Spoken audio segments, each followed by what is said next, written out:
I have not been this excited for a mid-tower enclosure in a while, and Lee seems like it's surprising everyone that's coming up with fresh ideas. What's up, good people? I'm Dmitry, and this is my review of the Lancool II. It's easily one of my favorite cases of the year, followed by the P600S because of that awesome fabric mesh integration, but the Lancool II is an affordable, feature-packed, good-looking case available in black or white that I'm excited to break down for you. Want to step up your airflow game? Look no further than the Masterfan SF120M from Cooler Master, featuring a damping frame designed to ensure stability, a connected fan blade designed for optimal cooling performance, and an anti-vibration motor that ensures better acoustics. It's very simple to install and it comes with 3 fan speed controls. Check it out down below. Alright, so first of all, Lee is moving away from aluminum, as hitting affordable prices with steel is just easier. So the frame and all the paneling are steel. I can't find anything aluminum on the enclosure, and I'm not a fan of the slightly grainy texture as it still picks up finger oils, but the build quality is fine, from swivel TG panels to magnetic shroud doors. The magnets are right behind the rubber pads and are quite strong. The same for the TG panels that look very clean, but no way to fully secure them. I love the perforation design across the front panel and even the sides. You can see the bottom indentation is on purpose for better GPU airflow, while the front sections are covered with a dust filter that is lighter on one side for better light illumination. I feel like that's pretty genius. The front panel also connects with prongs, so you never have to deal with cables. They are of course addressable LED strips and come with plenty of color presets, but if your motherboard supports 5V ARGB input, just plug in the included cable for traditional color sync, and there's also a male connector into which you can plug in other lighting strips, like I've done here with this optional accessory to spice up your system. I love the uniformity of the color and the brightness too, plus it's magnetic and adhesive at the same time. Speaking of accessories, you can get this vertical GPU kit that is a bit pricey and replaces all of the horizontal slots, but it's far away from the glass panel. There's also a hot swap kit for the hard drive cage below that you install behind the cage, and that is an awesome way to encourage people to use that space for storage. It can be removed, but the rail system is quite flexible for appropriate placement in case you remove the front shroud section for radiators or need extra space in front of your PSU.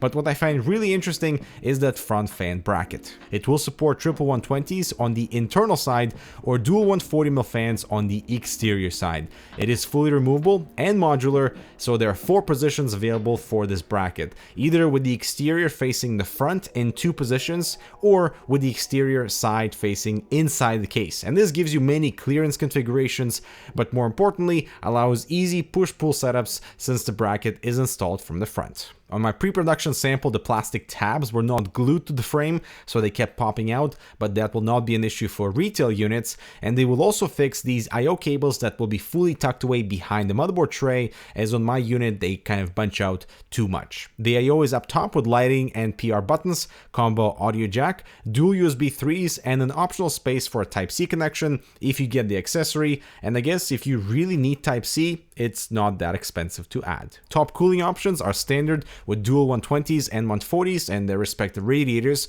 As you can see, the mount is both on rails, and an offset option is available to clear the motherboard area. We have 3 fans included on the case, 1 in the front and 2 for exhaust. You can further mount dual 120 fans on top of the PSU shroud just below the GPU, and the cable bar beside the motherboard is rotatable to make room for eATX motherboards up to 280mm. We installed the new TRX4 Zenith motherboard just for fun, and it fit, but those top connections on the top right are a bit uncomfortable to reach, so instead I mounted the latest X299 with Cascade Leg X in the case with the Noctua cooler facing up, as otherwise it overlaps with the first PCI slot. And here's where we ran into our first issue: the graphics card made contact with that cable cover. And this is a concern because what if it shorts out or prevents a proper mount? And this is with a reference style PCB on this EVGA card, so the cable bar is slightly higher than the SATA connections. But what happens if we mount an even longer, larger card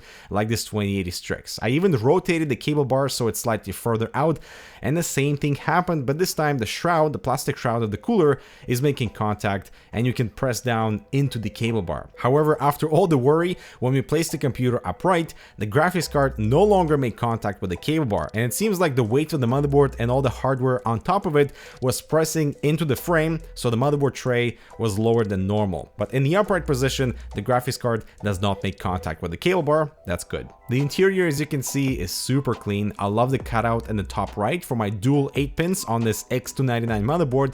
It's very well placed, and I would say the same thing for the cutouts below the motherboard and for the cable bar too. I also like the utilization of that shroud door to house 2 more SSDs. Nice and convenient and easy to route. The paneling behind the motherboard is very well done from a coverage perspective. You can see they almost cover the entire area with only the SSDs visible, and I would actually leave the TG panel off, as this layered look for the rear is just more interesting. In total, we have 3 removable panels: the main cover for the CPU cutout, a smaller cover behind it that's used to prevent cables from making contact with the motherboard, I think, and then the largest panel to hide the main side opening. And so far, this is the best panel design I've worked with that doesn't come in the way of routing cables. However, I absolutely hate the thumb screws Lian Li used here because they're just not easy to handle. I cleaned up everything in about 10 minutes, securing all the cables in their own sections. This is the first time I actually used all cable ties that come with the case, just so the panels go into position without any force, and the end result is absolutely clean interior and the rear section too. Lastly, the PSU filter is removable from the back with this vented design. Normally we see this on front panels like on Fractal Design cases, so it's good quality, no complaints here. And since I built this with new hardware than my normal test configuration, I don't have comparable temperature results, but here's the cooling data with the front panel on and off.